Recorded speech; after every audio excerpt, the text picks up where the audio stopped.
से इस वक्त की सबसे बड़ी अपडेट निकलकर सामने आ रहा कि भारतीय अंतरिक्ष अनुसंधान संगठन इस समय बहुत जबरदस्त फॉर्म में चल रहा है। हाल ही में भारत ने ऐतिहासिक कारनामा करते हुए चंद्रयान 3 की ऐतिहासिक लॉन्चिंग और लैंडिंग कर पूरी दुनिया की स्पेस एजेंसियों के कान खड़े कर दिए थे। उसके बाद बैक टू बैक मिशन करते हुए इसरो ने अपने महत्वाकांक्षी मिशन आदित्य L1 को लॉन्च किया, जो अपने निर्धारित पॉइंट पर पहुंचकर अपना काम भी शुरू कर चुका है। वही गगनयान की तैयारी 2025 के लिए तैयार है। दोस्तों, इसरो के पास अभी ऐसे कई और मिशन हैं जो भारत की स्पेस एजेंसी इसरो को दुनिया की सबसे सफलतम एजेंसी बना देने की ताकत रखते हैं। और दोस्तों, अभी की दो सबसे दमदार अपडेट है कि इसरो ने दो कंपनी के साथ काम करने जा रहा है, जो अभी आप जल्द से पहला अपडेट बता देते हैं। जी हाँ दोस्तों, भारतीय वैज्ञानिकों ने मिलकर के एक ऐसी रॉकेट मशीन को बना करके तैयार कर लिया है जिससे भारत दुनिया की स्पेस इंडस्ट्री में अपनी एक अलग और नई पहचान बना सकता है। और सबसे बड़ी बात कि भारत ने एक ऐसे समय पर इस मशीन को बनाने का काम शुरू किया है जहां पर रिसेंटली जापान की पहली प्राइवेट सेक्टर की रॉकेट फेल हो गई है। जापान, जो कि तकनीक के मामले में दुनिया का सबसे आधुनिक देश माना जाता है, इसके बावजूद भी अगर जापान जैसे देशों की रॉकेट फेल हो जाए तो जाहिर सी बात है कहीं ना कहीं कुछ लेक ऑन एफ टेक्नोलॉजी देखने को मिल रही। वही दूसरी तरफ भारत जैसा देश, जिसके लगभग दुनिया में या फिर कहे पश्चिम में पूरी तरीके से आलोचना की जाती है, इसके बावजूद भी हम नई नई तकनीक डेवलप कर रहे हैं। इससे यह साबित होता है कि भारतीय वैज्ञानिकों में कितना ज्यादा पोटेंशियल है। अब बात करते हैं भारतीय वैज्ञानिकों की तरफ से डेवलप की गई इस रॉकेट टेक्नोलॉजी के बारे में, जिससे भारत दुनिया भर में अपनी नई पहचान बनाने वाला है। दोस्तों, रिसेंटली रिपोर्ट के मुताबिक इसरो HAL यानी कि हिंदुस्तान एरोनॉटिक्स लिमिटेड और NAL यानी कि नेशनल एरोस्पेस लैबोरेटरीज, इन तीनों के जॉइंट वेंचर से भारत के अंदर एक हाइब्रिड इलेक्ट्रिक प्रोपल्सन रॉकेट को बनाने का काम शुरू किया जा चुका है। और सिर्फ इतना ही नहीं, बल्कि इसरो ने साल 2022 में ही इस रॉकेट मोटर को सक्सेसफुली टेस्ट भी कर लिया था। इस रॉकेट इंजन की खासियत, इसे आप एक तरीके का रॉकेट इंजन बोल सकते हैं, जिसको इसरो ने 2022 में सक्सेसफुली टेस्ट किया था, जिसने 30 kilo Newton hybrid rocket motor को भारत ने टेस्ट किया। लेकिन इसकी आखिर खासियत क्या है जो इसे नॉर्मल रॉकेट से बिल्कुल बनाता है? देखिए, जैसा कि इसके नाम में ही जुड़ा हुआ है, हाइब्रिड रॉकेट्स, यानी कि इसे सॉलिड फ्यूल और लिक्विड ऑक्सीडाइजर दोनों से ही ऑपरेट किया जा सकता है, जिससे इसकी ओवरऑल एफिशिएंसी बढ़ाई जा सकती है। दूसरा, इस टाइप के इंजन के अंदर बहुत सारी चीजें ऑटोमेटिक की जा सकती हैं, जिससे इसके ऊपर कंट्रोल काफी ज्यादा आसान होता है। तीसरा बड़ा फायदा कि इससे होने वाले एमिशंस को आसानी से कंट्रोल किया सकता है। नॉर्मली जिस फ्यूल का इस्तेमाल किया जाता है उसके तुलना में ये कम कार्बन एमिट करता है। और ओवरऑल इस प्रोजेक्ट की बात की जाए तो ये स्पेस इंडस्ट्री को सस्टेनेबल ग्रोथ के साथ आगे बढ़ाने वाली है। और आप यकीन नहीं करेंगे कि यूरोप और अमेरिका जैसे देशों के अंदर इस तरीके की टेक्नोलॉजी का इस्तेमाल किया जा रहा है, वह भी बहुत कम स्तर पर, क्योंकि इसको बनाने की कॉस्ट बहुत ज्यादा आती है। और रिपोर्ट्स के मुताबिक भारत जिस टेक्नोलॉजी पर काम किया है, यह वाकई न सिर्फ दुनिया में एडवांस, बल्कि हम इससे कम कीमत पर तैयार कर रहे हैं। और आज ग्लोबल स्पेस इकोनॉमी करीब $470 बिलियन की है, और यह बढ़कर के करीब आधा ट्रिलियन US से भी ज्यादा की होने वाली है। और ऐसे में भारत की तरफ से रखी जा रहे हैं ये बड़े कदम आने वाले समय में भारत के भविष्य को एक नई दिशा में आगे बढ़ाएंगे। ये दोस्तों पहला अपडेट था। अब दूसरा अपडेट जानते हैं थोड़ा डिटेल। तो दोस्तों, इसरो ने सूरज पर जो मिशन भेजा था उसके साथ भी ऐसा ही गेम किया था।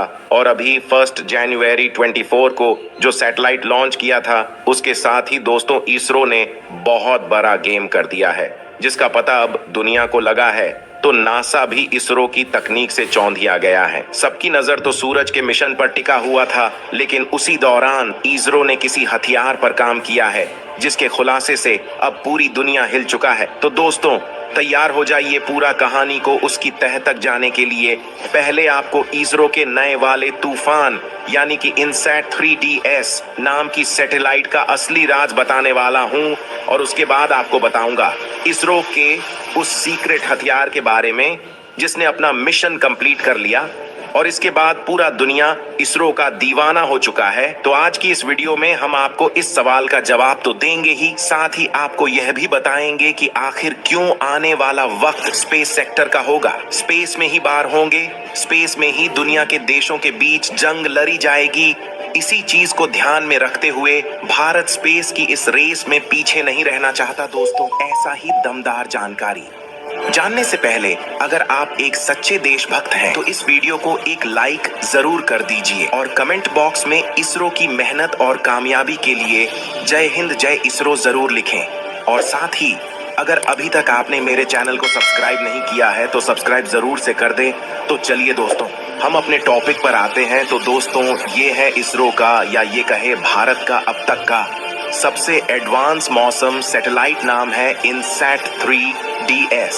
केवल सैटेलाइट नहीं है, असली खबरी लाल है जो अंतरिक्ष में 36,000 किलोमीटर की हाइट के ऊपर भारत को वह सब कुछ बताने वाला है। क्लियर बताने वाला है जो भारत को नुकसान पहुंचा सकता है। इसे श्रीहरिकोटा से भारत की सबसे भारी भरकम रॉकेट GSLV-F C-14 से लॉन्च किया गया है।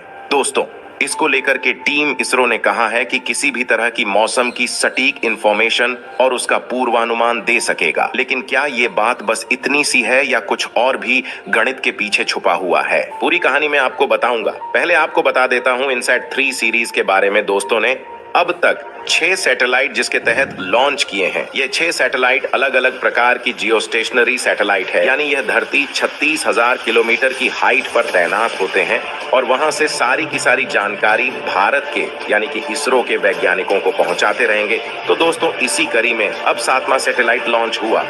लेकिन ये असल में सबका बाप है क्योंकि इसके अंदर ऐसी जबरदस्त तकनीक लगी है जो एक साथ कई सारे काम करने वाली है। तो दोस्तों इनसैट 3 सैटेलाइट में 3A, 3T और 3D प्राइम सैटेलाइट के पास मौसम संबंधी आधुनिक यंत्र लगे होते हैं। और दोस्तों अब तक की ये सारे के सारे सैटेलाइट्स भारत और हमारे आसपास के इलाकों में संचार तकनीक और मौसम संबंधी तकनीक को विकसित करने में मदद कर चुके हैं। इन सैटेलाइट्स को भूमध्य रेखीय के ठीक ऊपर तैनात किया जाता है जिससे यह भारतीय इलाकों पर बारीक नजर रख पाते हैं। और इस बार तो सैटेलाइट लॉन्च हुआ है, उसका वजन 2275 किलोग्राम है और इस सैटेलाइट में 6 चैनल इमेजन लगे हुए हैं। इसके अंदर 19 चैनल साउंडर मैच्योरोलॉजी पैलोड भी लगे हुए हैं। इन सैटेलाइट का संचालन इसरो के साथ साथ भारतीय मौसम विज्ञान विभाग यानी कि IMD भी करता है ताकि लोगों को प्राकृतिक आपदाओं के वक्त या उससे पहले ही जानकारी मुहैया करवाई जा सके। और दोस्तों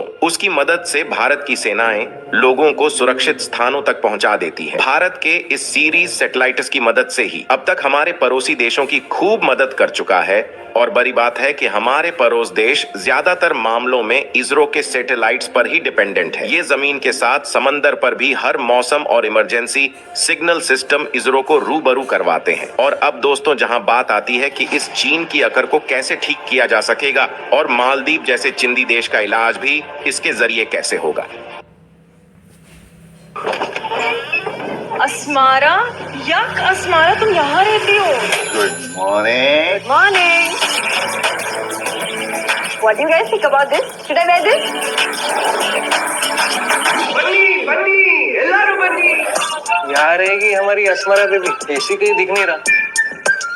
प्राइम वीडियो के पॉपुलर शोज का देखिए फर्स्ट एपिसोड फ्री। देखिए दिल दोस्ती डायलेमा सिर्फ प्राइम वीडियो पर। Cricket has given me everything in life, but in return it asks for 2 things: being determined and attentive.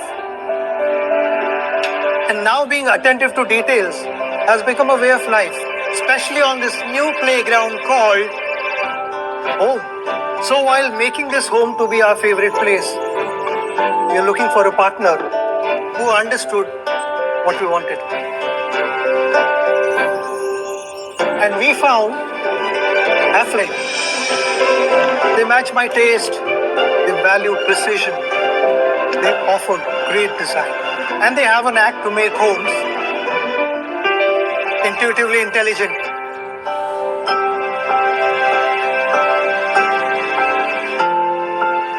You know, there are 2 spaces that matter the most to me: the field and home. I've learned maximizing the value of both in my life.